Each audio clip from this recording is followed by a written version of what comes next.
यारे यारे रान गोरे यारे यारे यारे यारे यारे यारे यारे यारे रान गोरे यारे यारे यारे यारे रान गोरे यारे यारे यारे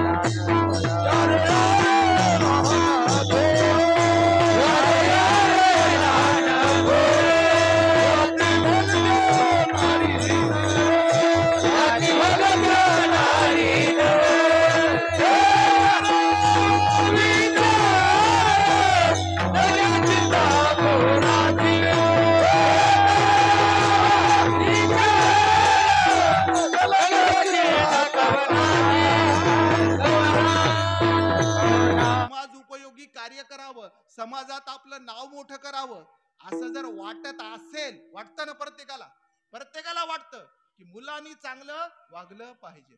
आपण तंबाखू खाता खाता सांगतो अभ्यास करणं, मग आमच्यासारखंच होईल ना. अरे तंबाखू बंद कर की तू.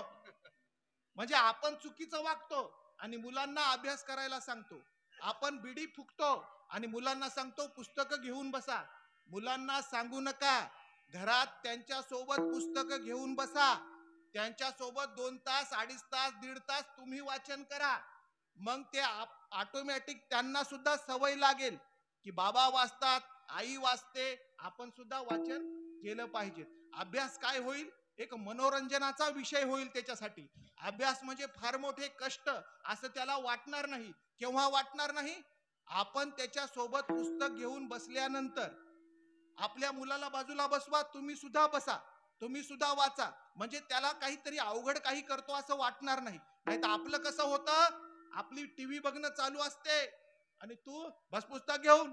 तसं होत नाही बाबा. ते सुद्धा टीव्हीच बघतं आणि टीव्ही मध्ये असलेले सासू सुनांचे भांडणं, नवऱ्या बायकोचे भांडणं, ते सुद्धा मोठं झाल्यानंतर खऱ्या अर्थानं टीव्हीत महाभारत बघतं. आणि लग्न झाल्यानंतर सून आपल्या घरी आल्यानंतर खरं महाभारत काय आहे हे आपल्याला शिकवत असते. म्हणून सर्वांना विनंती आहे, आपल्याला जर वाटत असेल आपले मुलं खऱ्या अर्थानं संस्कार संपन्न व्हावेत, तर अशा खऱ्या अर्थानं वारकरी संप्रदायाच्या खऱ्या अर्थानं संस्थेमध्ये टाका. नाही तर खऱ्या अर्थानं घरी त्यांना अनुकूल असं वातावरण करा.